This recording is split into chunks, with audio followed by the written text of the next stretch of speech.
how pleased I am with all the guys this whole spring. Obviously starting with I guess you call them the three horses with Marfa Man, Uno, and my man Pace. With both of those guys being out, man, they've been awesome in the classroom. Really, they took their mental game to a whole new level. Really pushing these guys that's been able to come out and practice. And then the Marfa man, he just been unbelievable this whole spring. I think he took a gigantic step in his game, his leadership. He was more vocal. And then you have Tristan Rigby, walk-on guy, and Kevin McNeil, who was a walk-on. Then you had, Dominique Thomas, who came here in January. All three of those guys are walk-on. Well, all four, because you have Wise Seeger. And those guys, they took advantage of the opportunity that was presented with those other two guys that was out this spring. And them guys, they did the best job that they could. And I was very pleased with that. We still have a long way to go before we can be the unit that we want to be this upcoming season.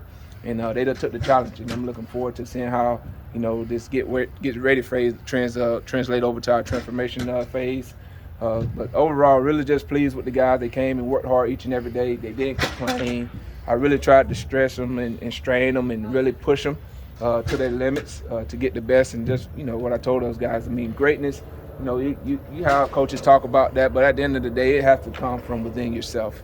And that was my message to those guys. To be great, you have to be ready to do things that other people are not ready to do. And those guys understand that. And like I said, I'm just looking forward to these guys carrying this momentum that they've built in this spring over to the summertime and getting ready for fall camp. So, other than that, man, I was, like I say, really pleased with all my guys that came and put their hard hat on and went to work this spring and did what they needed to do to get better as an individual. So you have two guys that have proven they can be the man in Will and Kobe. Yeah. You have a third coming along you probably think could probably be the guy too.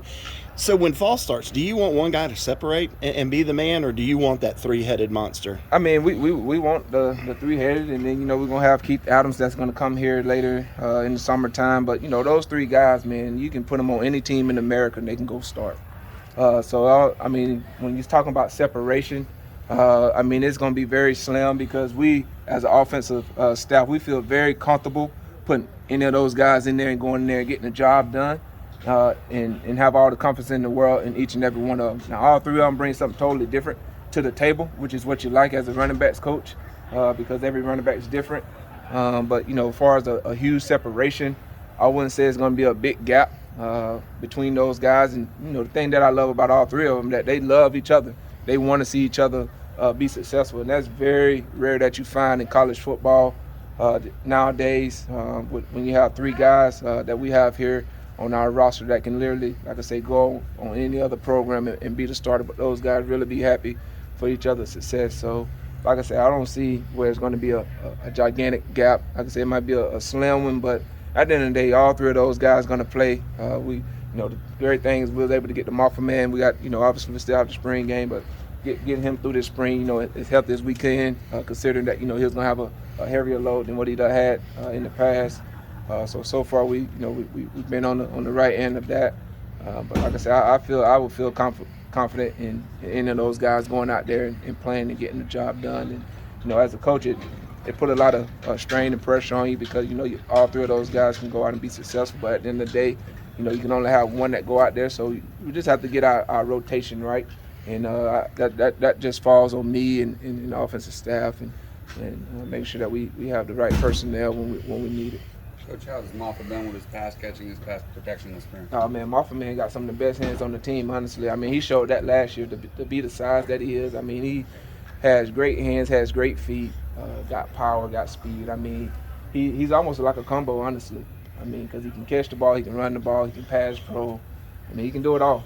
He just took his game to a whole new level from a mental aspect, from a vocal aspect, and really, challenge the younger guys to step up and put their best foot forward too. So, like I said, man, I just really been pleased with him. He comes in every day, smile on his face. He brighten up our room each and every day that he comes in, and man, that's what you love as a coach. But like I say, man, he can do it all. He really can.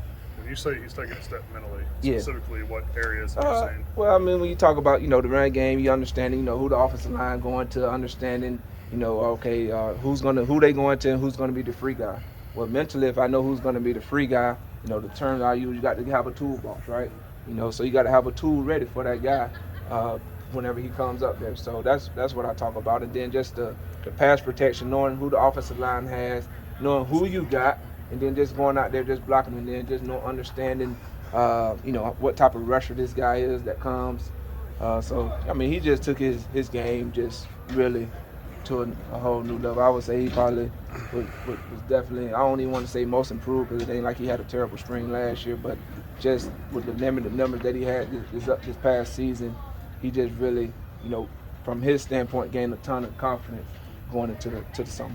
CJ, for this offensive staff, as y'all tried to sort of get a feel for what y'all want to do, how much of the injuries, not just a running back, but across the whole offense, taken away from what y'all would ordinarily like to do? Well, from our offensive staff, I think Coach Street did an awesome job of, getting our installs, the stuff that we want to get done, and stuff that we wanted to rep, the stuff that we really gonna rep, come September and stuff like that. We was able to get all that stuff in. Obviously, we didn't have our full all our people out there, so it's still some nuances that we was able to hold back, and once those guys get back, we'll be ready to rep those plays. But for the most part, we was really able to install it. But that's the beauty of this sport, is that you can't hold back on your install, because each and every guy got to be ready to go. And that's kind of what I preach to my guys, that we don't want to change our game plan because, let's say, Will Shipley go down and then only have Kobe and the Marfa man. Those guys got to be able to go in there and execute the whole game plan. So that's the thing that you try to challenge each and every player as an offensive guy, because literally you're always one play away from being a starter. So if you have that mindset, then I think your offensive playbook can kind of stay wide open. There's a lot of things you could call Phil, but why the Mafia man? You know what? I can't even take credit for that one. I got to get that one to my good friend, Coach Robbie Caldwell. He just, for some reason, he just started calling him the Mafia man, and it kind of does stuck. So, I kind of got a nickname for all of them right now. You got, Mafia man. You got Uno. Only one that ain't really got one is really Kobe. I just call him Kobe. You got Tristan Rigby, call him Red. Wise Seeger, just call him Wise. Dominique, just call him Quadzilla. I'm pretty sure y'all have seen his quads, it's huge. And then Kevin McNeil, we just call him Working Man Kev. So, and then I just got to come up with one with Keith Adams. I just haven't been around him and been on the practice field with him to kind of get a nickname for him yet. So I just try to have fun with those guys. So that's kind of. Coach, speaking of Coach Caldwell, Yeah. Thomas Austin came in with you in 2006, Yeah. played for you for 4 years. What's it like coaching with him now, with the bonds you have and that relationship? Man, it's been awesome having Coach Austin right there by my side, and he understands. Obviously, he got his coaching career started before me, so I'm leaning on him, especially in the pass game and in the run game. And the good thing is that we are able to speak the same lingo because he understands how we kind of see it from the running back view, and then we understand kind of what they looking at up front. So, if we're on the same page as a unit from the running back standpoint, I think we can be very successful. But there's, like I said, still a ton of work that has to be put in. But man, he came in and done a phenomenal job with the offensive line, just from a communication standpoint. He's young, very energetic, very demanding, and I think the guys respect him for that. Got a ton of knowledge. To me, I know he ain't been in a while, but man, he's going to be one of the best. To me, he's the best offensive line coach in the country. But he's, from the outside world, I know he still has a lot, that he want to get better at. So I'm glad to be going on this journey along with him. CJ, you just mentioned a few minutes ago about how those running backs all get along and the way Yeah. that they are. And has that been a little freeing this year now for you, to not have to deal with as many personalities and just focus on ball and coaching? Man, I love dealing with personalities. That's a challenge. Doing ball, that's the fun. That's the I ain't gonna say super easy, but it's not as stressful. You love to deal with different personalities, see what guys go through each and every day, seeing how you can help them to be better as an individual.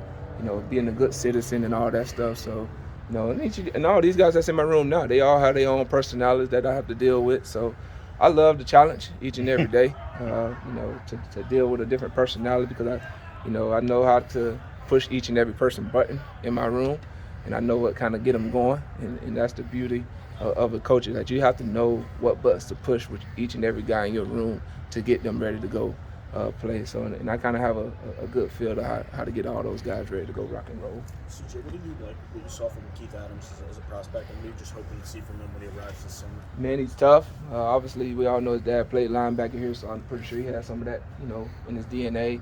But man, just a fun kid to be around. Can run between the tackles. Has good speed. We see him. He's very well put together. Can catch the ball. Haven't really been playing the position a long time, so he's still learning the nuances of it. So that's the good thing about it. So he's still able to grow in that area. But he's going to be huge for our room. Just a big personality.